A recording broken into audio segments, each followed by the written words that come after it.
Olá, galerinha! Tudo bem com vocês? Eu espero que sim. Eu vou bem. Obrigada por perguntar. Vocês chegaram na melhor aula da semana. É isso mesmo, na aula de linguagens. No nosso caderno, nós temos vários conteúdos e entre eles o conteúdo de hoje, vanguardas europeias. Mas espera lá, primeiro a gente precisa revisar um pouquinho sobre a nossa última aula. Na última aula, nós falamos sobre Semana de Arte Moderna e um pouquinho antes da Semana de Arte Moderna, né? Falamos dos movimentos que aconteciam antes da Semana de Arte Moderna, que eram parnasianismo, simbolismo, naturalismo e realismo. Falamos dos pré-modernistas, que eram aqueles que não se encaixavam em movimento nenhum. E também da Semana de Arte Moderna, que é o resultado aí das transformações que aconteceram nas artes, aconteceram lá na Europa, mas foram trazidas aqui para o Brasil com certas transformações, né? Com várias mudanças aí dentro das perspectivas, dentro das características da nossa Semana de Arte Moderna, que vai impulsionar o movimento modernista aqui no Brasil, tá bom? Estão prontos para começar? Bom, vamos lá. Caderno, caneta, lápis, muito bem. Celular para printar, tirar foto aí no momento das questões, né? Falando nisso, já trouxe várias questões, porque na aula passada, achei que foi pouca, gente. Foram poucas questões na aula passada, foi só uma, né? Então, hoje eu trouxe mais uma questão para vocês revisarem o pré-modernismo aí. Essa questão é uma questão de Enem e o comando da questão diz assim: a nossa emotividade literária só se interessa pelos populares do sertão, unicamente porque são pitorescos e talvez não se possa verificar a verdade de suas criações. O que o autor quer dizer até aqui?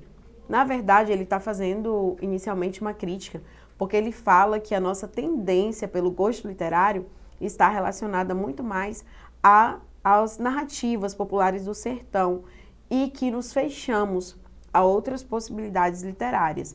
Isso, claro, ele está escrevendo lá no lugar de fala dele, lá de 1902 a 22, que é o período de pré-modernismo, tá? No mais, é uma continuação do exame de português, uma retórica mais difícil a se desenvolver por este tema sempre o mesmo. Aí, gente, ele coloca 2 pontos, porque ele vai falar que tema é esse, que é sempre o mesmo, tá? Dona Dulce mora em Botafogo, em Petrópolis, que se casa com o Dr. Frederico. O comendador, seu pai, não quer, porque o tal Dr. Frederico, apesar de doutor, não tem emprego. Dulce vai à superiora do colégio de irmãs. Esta escreve à mulher do ministro, antiga aluna do colégio, que arranja um emprego para o rapaz. Está acabada a história. É preciso não esquecer que Frederico é moço pobre, isto é, o pai tem dinheiro, fazenda ou engenho, mas não pode dar uma mesada grande. Bom, essas foram as palavras do Lima Barreto, autor pré-moderno. Ele termina esse fragmento dizendo assim, gente: está aí o grande drama de amor em nossas letras e o tema de seu ciclo literário. Continuando, vamos à questão. Situado no momento de transição, Lima Barreto produziu uma literatura renovada, renovadora, em diversos aspectos. No fragmento, esse viés se fundamenta na releitura da importância do regionalismo. Será que foi isso que deu para entender? Que é importante fazer um texto mais regionalista, uma literatura mais regionalista? Letra B. Na verdade, se pode perceber a ironia ao folhetim da tradição romântica. Será que é isso? Será que ele queria criticar os textos produzidos lá no romantismo? Letra C. Uma desconstrução da formalidade parnasiana. Será que é isso? Será que é onde está fundamentada, essa fala, essa escrita do autor? Será que é na desconstrução da formalidade parnasiana? Você conseguiu perceber algum elemento do parnasianismo, da arte pela arte, aí no texto? Ou seria a letra D, uma quebra da padronização do gênero narrativo? Será que é isso? Será que ele faz uma crítica e essa crítica é fundamentada na quebra da padronização do gênero literário. E a letra E, em uma rejeição à classificação dos estilos de épocas. Será que é isso? Gente, a letra E pode parecer gabarito quando ele diz que o Lima Barreto rejeitou aí a classificação de alguns estilos. Só que ela é uma pegadinha, sabe por quê? Porque ele não rejeitou estilos. Os estilos existem e ele compreende a importância dos estilos literários. Porém, ele acaba não se encontrando representado por nenhum deles, né? Então, a letra E ela vai funcionar como um distrator forte. O nosso gabarito, na verdade... Pausa e o vídeo vai responder. Pausou? Voltou? Então, vamos ao gabarito? A resposta correta aí, no caso, é a letra B. Ô, gente, passei demais essa professora. Ironia ao folhetim da tradição romântica. Por quê? O que Lima Barreto está querendo dizer, na verdade, é que muitos escritores lá do romantismo acabavam fazendo suas narrativas muito parecidas, sempre no mesmo caminho, sabe, gente? Aquele amor impossível. E como ele diz, começou ali o conflito e todos já sabiam o caminho da história. Claro que é o olhar do Lima Barreto. De repente você já leu algum romance ou outra produção aí do romantismo e você não conseguiu ver essa crítica. Essa crítica é uma crítica feita pelo autor a partir do olhar dele e do lugar de fala dele, tá bom? Então a gente tem que direcionar. Bom, o Lima Barreto, ele já traz uma literatura nova, né? Ele não viu nenhuma semelhança do jeito de ele escrever com as outras tendências e ele acaba ficando por ali, escrevendo de maneira mais individual. Enquanto isso, outros autores moravam na Europa e é lá na Europa que acontecem as vanguardas europeias, tá? E aí a imagem que vocês viram. Gente, observem primeiro as imagens, né? Os quadros. Talvez você já tenha visto esses quadros em séries diversificadas, 6º, 7º, 8º ano, dentro do ensino médio, nas apostilas de sociologia, nos livros de artes, literatura, português. É provável que você até tenha visto alguma dessas obras nos livros de matemática. É isso mesmo. Vocês vão já perceber por que essas obras às vezes aparecem lá no livro de matemática em determinado conteúdo, tá? A partir do simbolismo, passando pelo Dada, que é o dadaísmo, e vocês vão ver hoje, e pelo surrealismo, que também é conteúdo de hoje, até chegar à arte conceitual. Os artistas declararam que a verdadeira função da arte não era retratar a realidade, mas representar os mundos internos da emoção, dos estados de espírito e da sensibilidade. Essa é uma fala de Anne Dempsey e está no livro Estilos, Escolas e Movimentos. Aqui, vocês devem perceber uma relação lá com o componente de artes. Ver a arte como uma forma de representar a realidade é algo comum nos livros. Mas você deve ter percebido ao longo dos seus estudos que cada autor vai definir de uma maneira diferente. Tem aquele que diz que a arte representa a realidade ou imita a vida. E tem aquele que pensa diferente. No caso da Anne, o que ela diz? Ela diz que essa arte tem um propósito. Ela precisa representar as emoções, os sentimentos. E é por essa vertente que o Enem traz as vanguardas europeias, tá bom? Bom, nós temos algumas vanguardas, como vocês podem ver aqui. Só que primeiro, antes de vocês, eu explicar aqui cada uma das vanguardas, deixa eu contar uma coisa para vocês. A literatura, ela era extremamente tradicional. E aí uma galera lá na Europa começou a pensar diferente. De repente eles olharam e pensaram assim: poxa, a arte de hoje não representa a nossa maneira de sentir. A arte de hoje não representa a nossa maneira de pensar. A gente precisa de uma arte mais moderna, uma arte que seja mais atual, algo que represente a nossa maneira de ver o mundo, esse mundo interno aí que a Anne vai falar. Esses artistas, eles começam a delinear novas formas de se ter e de se ver a arte. Cada um deles lançará um manifesto. É isso mesmo. O manifesto nada mais é do que um texto escrito que é publicado, dizendo as regras daquela tendência e convidando novos artistas para construir seu texto, ou sua obra plástica, ou sua arquitetura dentro daquelas perspectivas, daqueles objetivos, né? Então, começaram a acontecer várias vanguardas ao mesmo tempo lá na Europa. Começa uma e mais outra e mais outra. Então, são algumas vanguardas. A gente vai ver aqui algumas vanguardas e, na verdade, você vai ver quase todas, só não tem o impressionismo aqui. E vocês vão perceber também lá na frente quais delas são mais cobradas no Enem. Segura aí que eu vou te contar, tá? Veja só, que é um resuminho sobre cada uma das vanguardas. O cubismo, por exemplo. O cubismo, ele tem um manifesto, mas o seu idealizador, ele colocou como foco principal a geometrização das formas.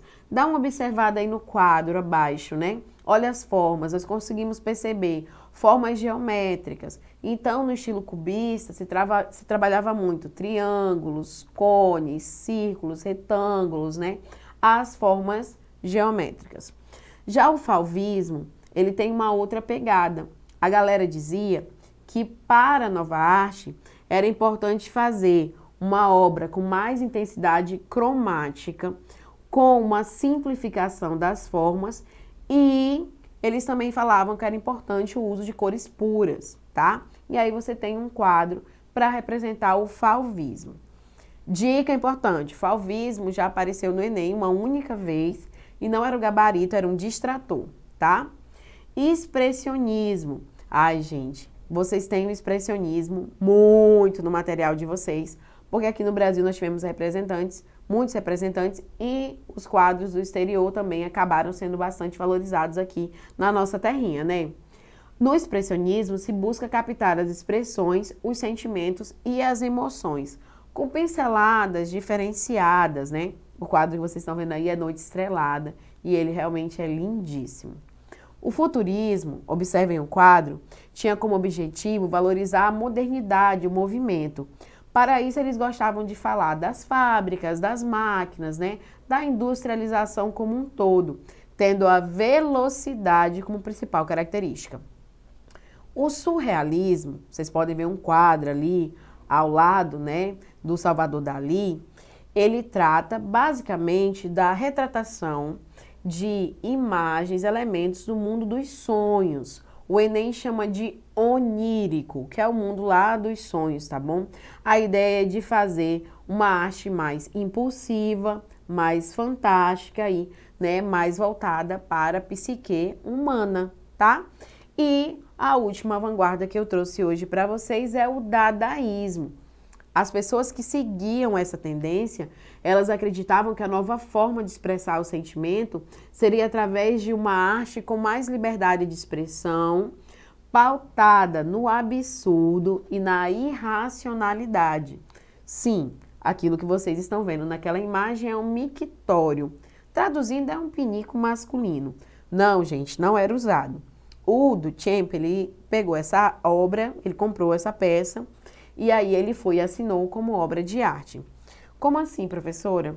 Ele queria, na verdade, fazer uma crítica, liberdade de expressão, para dizer que muitas vezes as pessoas acabavam admirando isso, né?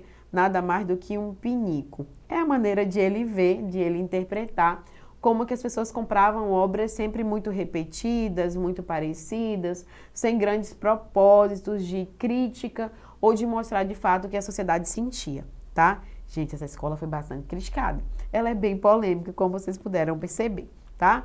Vamos ver como o Enem traz essa pegada, porque é o que mais importa, né? Pra gente aqui é como o Enem traz essa pegada. Pega aí o seu celular ou anote no seu caderno as informações que eu vou mostrar agora. O que são as vanguardas? Vanguarda é um substantivo feminino. Apesar de vocês estarem vendo aí o significado do dicionário, eu vou trazer ele de uma maneira por paráfrase. O que seria uma vanguarda? A vanguarda é um movimento que está à frente. É assim que funciona. Num exército, aquela galera que vai à frente é chamada de vanguarda. Eles vão ser o princípio, o início. São eles que vão, ter o primeiro contato. Vanguarda, então, aparece como sendo na tropa de combate, o primeiro grupo.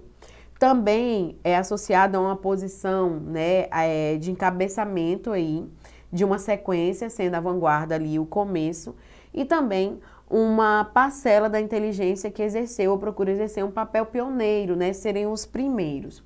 As vanguardas europeias, elas trazem essa ideia, nós somos os primeiros, né, nós estaremos à frente, liderando, então são eles que propõem as primeiras transformações dentro da literatura, dentro do campo das artes plásticas, dentro aí do campo, né, da arquitetura, que também vai sofrer transformações, tá? Bom, agora vamos ao que eu já tinha anunciado antes, né, gente? Vamos às questões. Olha só, vamos lá. Questão do Enem. Aí vocês têm o textinho e eu já tô colocando para vocês as opções, porque eu quero chegar até o quadro. E aí, gente, vocês já viram esse quadro? Esse quadro foi pintado por Pablo Picasso. Lá, Les Demoiselles, né, de Avignon. Aí nós temos 5 figuras femininas que foram retratadas. Mas você já consegue perceber que tem alguma coisa diferente aí nesse quadro, hein? O que ele tem de diferente? Essa obra é do pintor espanhol Pablo Picasso e é um dos marcos iniciais do movimento cubista. A obra Les Demoiselles de Avignon, do pintor espanhol Pablo Picasso, é um dos marcos iniciais do movimento cubista. Essa obra filia-se também ao primitivismo, uma vez que sua composição recorre à manifestação cultural de um determinado grupo étnico, que se caracteriza por, letra A produção de máscaras ritualísticas africanas. Então, quando ele fala ali da associação da obra do Picasso a um quadro, né, a também a uma obra primitivista, será que é isso que ele está falando? Ele está falando de um grupo étnico, ele está falando que se classifica também como obra primitivista. E aí, gente, esse grupo étnico, ele fazia, né, produção de máscaras ritualísticas africanas, será que é isso? Rituais de fertilidade das comunidades celtas, será que se parecem com o quadro que está ali? Festas profanas dos povos mediterrâneos, culto à nudez de populações aborígenes ou danças ciganas do sul da Espanha. Qual é a sua, né, o seu acesso aí do seu imaginário que você tem em relação a essa obra? Com que outra imagem você faz relação? Com certeza você deve ter associado com as máscaras ritualísticas, né? Até porque é um dos conteúdos lá na disciplina de artes, no componente de artes, onde se vê que máscaras ritualísticas africanas, muitas vezes elas ganham esse aspecto mais simétrico, mais geométrico, né, gente? Trazendo ali mais proporção, tá bom? Gente, eu quero que vocês observem que ele trouxe o quadro, mas a questão era: que outro quadro, que outra experiência, que outra realidade você tem e que se parece com esse quadro aqui, que é do Pablo Picasso. Ele não te perguntou o nome do autor, ele deu. Ele não te perguntou o nome da vanguarda, ele deu. O que ele quer que você faça é: observe o quadro, acesse o seu conhecimento, a sua memória, aquilo que você estudou e chega aqui e diz o que você lembra, né? Para você poder marcar a opção correta, hein? Parabéns aí para quem acertou. O gabarito de fato, crianças, era a letra A, tá bom? Vamos para a próxima questão. Outra questão do Enem, questão 21. Essa eu printei do caderno mesmo, né, para vocês verem, porque o quadro, ele aparece dessa forma, tá? O nome dessa obra é sem título, gente, sem título, bico de pena, né, aí é como ele foi feito, uma obra medindo 24,4 vezes 24 centímetros. E aí ele dá mais informações sobre o quadro, está disponível na Revista Contemporânea e a imagem veio de um blog, tá bom? Que foi acessado naquela época, em 2012, para fazer essa questão, tá? Primeiro deem uma olhadinha, pausa o vídeo, olha aí com atenção, que eu vou te mostrar a sequência dessa questão. A sequência dela é essa aqui, tem um texto 2. Na sua produção, Goeldi buscou refletir seu caminho pessoal e político, sua melancolia e paixão sobre os intensos aspectos mais latentes em sua obra, como cidades, peixes, urubus, caveiras, abandono, solidão, drama e medo. Voltando ali na imagem, você pode observar que ele traz um personagem sentado e o rosto dele já é uma caveira, né? E ali você observa também que o outro personagem, o rosto dele também se aproxima bastante da representação de uma caveira também. E aí quando você vai para o texto 2, você vai confirmar o que você viu no texto 1, quando ele fala que ele trabalha urubus, caveiras, abandono, solidão, drama, medo, né? Então você consegue interpretar melhor o quadro anterior. Agora vamos à pergunta. O gravador Ouro de Goethe recebeu fortes influências de um movimento artístico europeu do início do século XX, que apresenta as características reveladas nos traços da obra de... Ele quer saber que outros artistas tiveram a sua obra influenciada aí por essa tendência que aconteceu lá no século XX. Só que tem que ser uma tendência, gente, que se aproxima com o que ele registra. Veja na letra A, ele diz que aquele quadro é um quadro expressionista, sonho e desarranjo. Agora olhem a letra B, Bailarina Deitada, do Henri Matisse. Agora a letra C, temos o Mineiro, Diego Rivera. Na letra D, temos Retrato de Igor, do Pablo Picasso, né? Igor Stravinsky. E Os Amantes, na letra E, que é uma obra do René Magritte. Qual dessas opções também se pautam pelos mesmos elementos do Goeldi? Ô, gente, deixa eu primeiro falar uma coisa para vocês. Aqui o Enem, ele colocou uma questão onde ele quer que você identifique qual obra, e isso é muito comum nas questões do caderno de linguagens, não são muitas, na verdade é uma, duas, mas ele quer que você escolha uma obra que represente o mesmo que o Goethe está querendo apresentar. Lembra do que eu falei no começo da aula? Que a arte precisa representar os sentimentos e as emoções? Então, todos ali, todos os quadros, todas as opções, eles representam sentimentos e emoções. Só que os sentimentos e as emoções ali do Goeldi, eles estão associados com qual obra? Eles se associam mais fortemente com qual obra?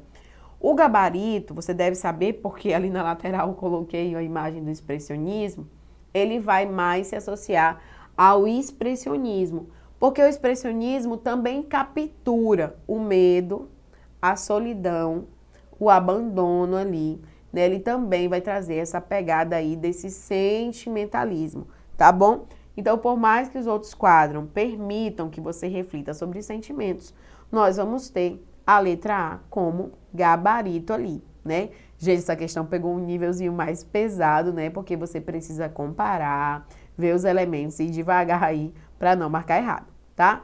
Vamos a outra questão? Vamos lá. Outra questão do Enem. E venham então os alegres incendiários de dedos carbonizados. Vamos, ateiem fogo as estantes das bibliotecas.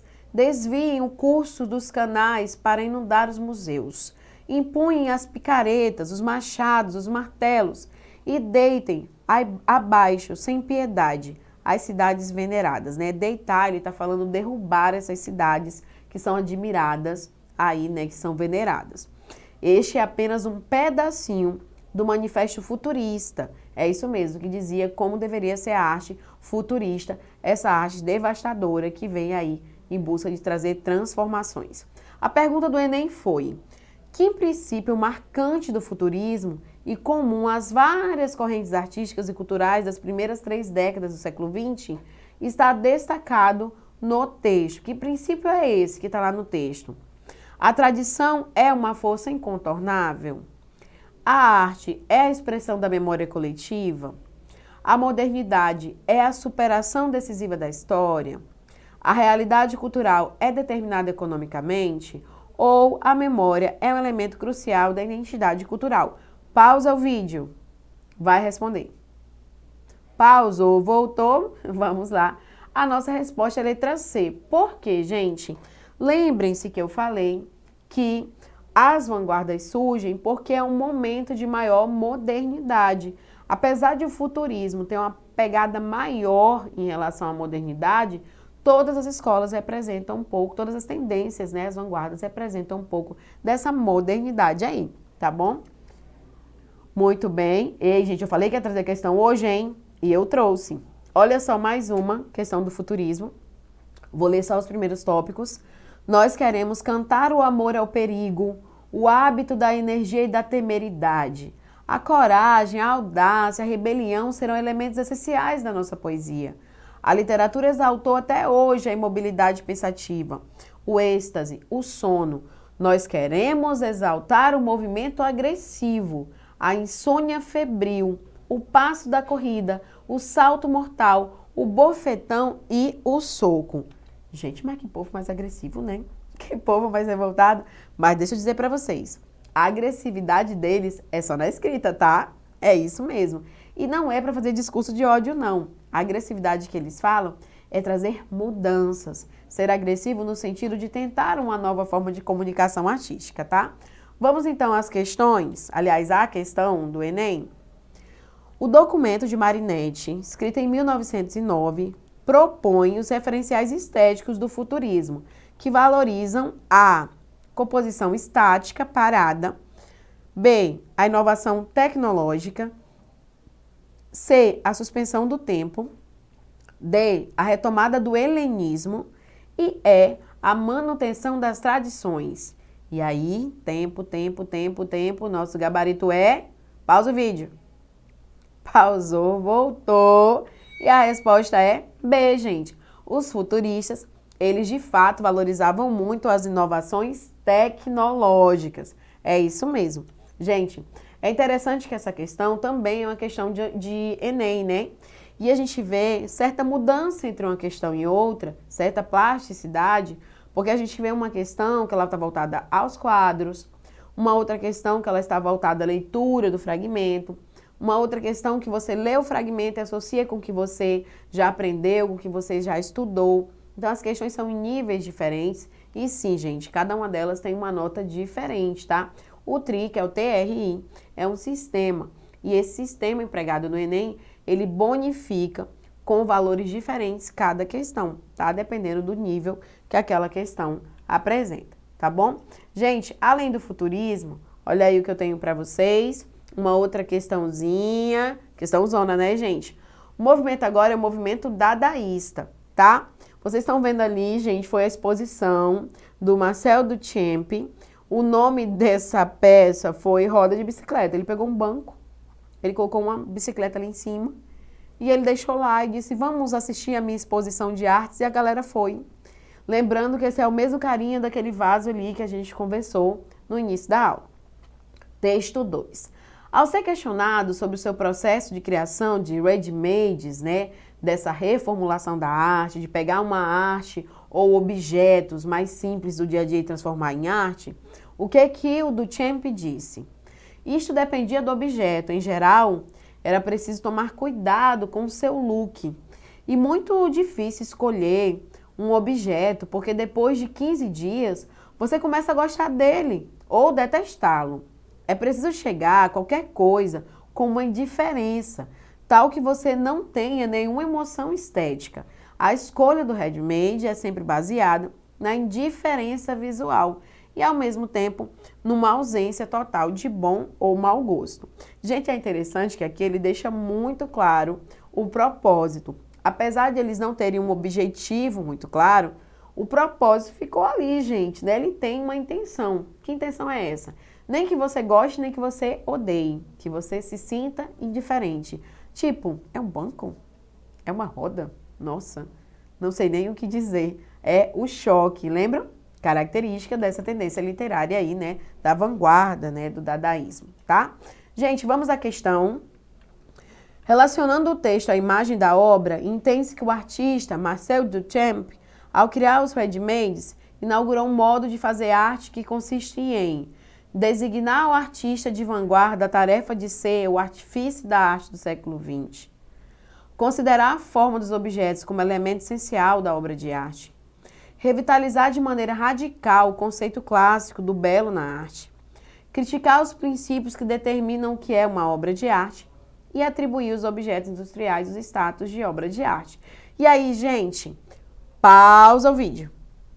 Muito bem. Pausou, voltou e vamos de gabarito.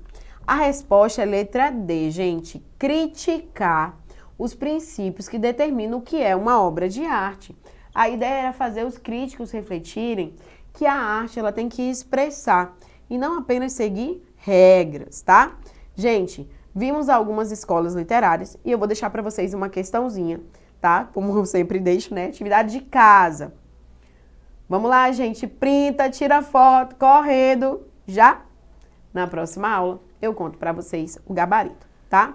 Vejo vocês já na próxima aula. Não esqueçam de visitar a nossa plataforma www.eduque.ce.ac.gov.br. Até a próxima aula!